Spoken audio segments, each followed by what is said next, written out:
क्या आपने कभी सोचा है कि रात में जब आप आकाश में तारे देखते हैं तो वो किसका पार्ट है? वो किसी सोलर सिस्टम का पार्ट है या किसी और सोलर सिस्टम का पार्ट है या किसी गैलेक्सी का पार्ट है? अगर आपको पता है तो इसका जवाब आप कमेंट सेक्शन में बताइए, और अगर नहीं पता तो तैयार हो जाइए एक ऐसे वीडियो के लिए जिसको देख लेने के बाद आप यूनिवर्स के बारे में आधी अधूरी नहीं बल्कि पूरी जानकारी प्राप्त कर चुके होंगे। तो सोलर सिस्टम के बारे में आपको पता है, सन है जिसके अराउंड 8 प्लैनेट्स हैं, और इन 8 प्लैनेट्स के अराउंड भी कुछ ऑब्जेक्ट्स चक्कर लगाते हैं जिनको मून कहा जाता है। पर दोस्तों इंटरेस्टिंग बात यह है कि मून सिर्फ अर्थ के पास ही नहीं बल्कि दूसरे प्लैनेट्स के पास भी है। दोस्तों सबसे बड़ा प्लैनेट है जुपिटर, सबसे छोटा प्लैनेट है मरकरी। दोस्तों ये प्लैनेट सन के अराउंड ऑर्बिट में चक्कर लगाते हैं, लेकिन कभी सोचा है कि क्यों लगाते हैं? इसका जवाब मैं आपको देती हूँ। दोस्तों अगर मास की बात करें तो ये सन का सबसे ज्यादा होता है, यानी कि इसके आसपास जो प्लैनेट्स चक्कर लगा रहे होते हैं ये उनको अपनी तरफ आकर्षित करता है, खींचता है। तो फिर ऐसा क्यों नहीं होता कि ये प्लैनेट्स सन से जाके टकरा जाए या उसमें घुस जाएं? वो इसलिए दोस्तों क्योंकि इन प्लैनेट्स के पास में अपना इनर्शिया होता है, यानी कि जड़त्व होता है, जिसके बारे में आपने फिजिक्स में जरूर पढ़ा होगा, जिसकी वजह से ये प्लैनेट्स स्ट्रेट लाइन में चलना चाहते हैं लेकिन सन इनको अपनी तरफ खींचना चाहता है।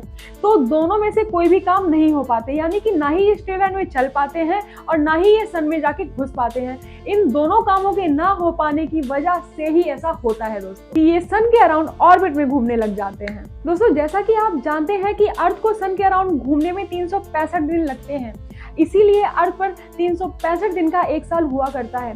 वहीं सबसे कम दिन लगते हैं मरकरी को जो कि है 88, वहीं सबसे ज्यादा दिन लगते हैं नेपच्यून को जो कि है 165 साल, यानी कि 165 साल लग जाते हैं नेपच्यून को इसका पूरा एक चक्कर लगाने के लिए। इसका मतलब ये हुआ दोस्तों कि नेपच्यून का एक साल अर्थ की तुलना में 165 गुना बड़ा है। दोस्तों ये तो हो गया प्लैनेट्स का सन के अराउंड घूमना। इसके अलावा ये अपनी खुद की एक्सिस के अराउंड भी घूमते हैं, और वो इसलिए घूमते हैं क्योंकि इनको अपना एंगुलर मोमेंटम कंजर्व करना होता है। दोस्तों अर्थ को अपनी एक्सिस का चक्कर लगाने में 24 घंटे लगते हैं, वहीं जुपिटर को सबसे कम 10 घंटे लगते हैं, वहीं पर वीनस को सबसे ज्यादा 243 दिन लगते हैं। दोस्तों प्लैनेट्स जो अपने एक्सिस के अराउंड घूमते हैं इसकी वजह से डायनामो इफेक्ट बनता है, और इस डायनामो इफेक्ट की वजह से प्लैनेट्स को अपनी मैग्नेटिक फील्ड मिलती है। अब इस मैग्नेटिक फील्ड का फंक्शन क्या है दोस्तों, ये मैं आपको समझा देती हूँ।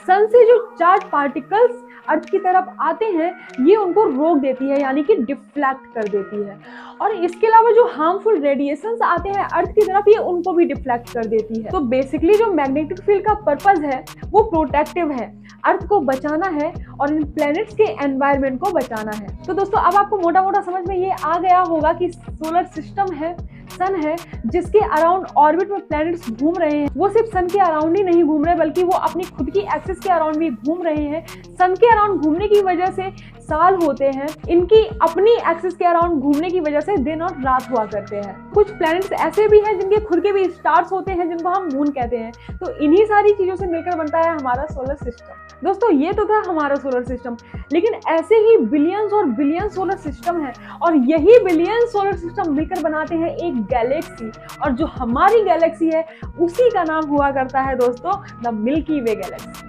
और दोस्तों ये एस्टिमेट लगाया गया है कि द मिल्की वे गैलेक्सी में 100 से 200 बिलियन तक स्टार्स हुआ करते हैं, और दोस्तों इसमें से ज्यादातर स्टार्स का अपना सोलर सिस्टम है।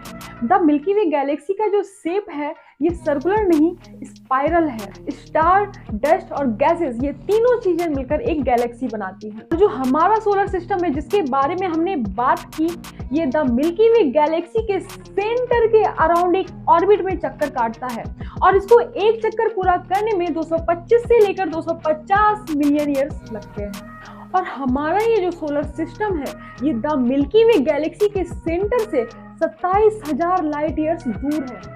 कहने का मतलब ये है कि हम जो लाइट ये देख रहे हैं इसने 27,000 साल पहले चलना शुरू किया होगा, तब हम आज इसको देख रहे हैं। और जैसा कि मैंने पहले भी कहा कि सिर्फ हमारा ही सोलर सिस्टम नहीं है जो द मिल्की वे गैलेक्सी के अराउंड चक्कर काट रहा है, ऐसे ही बिलियन सोलर सिस्टम है जो इसके अराउंड चक्कर काट रहे हैं। दोस्तों अभी तक तो आप देख रहे थे कि हमारा सोलर सिस्टम किसी गैलेक्सी के अराउंड घूम रहा था, लेकिन अब आप देखेंगे कि ये गैलेक्सी भी किसी सेंटर के अराउंड घूम रही है जिसका नाम है गैलेक्टिक न्यूक्लियस। ये गैलेक्सीज का जो रोटेशनल मोशन है इसकी वजह से कई सारी चीजें होती हैं, लेकिन उसमें जो सबसे इंटरेस्टिंग चीज है है वो मैं आपको बताती हूँ। वो है स्टार फॉर्मेशन।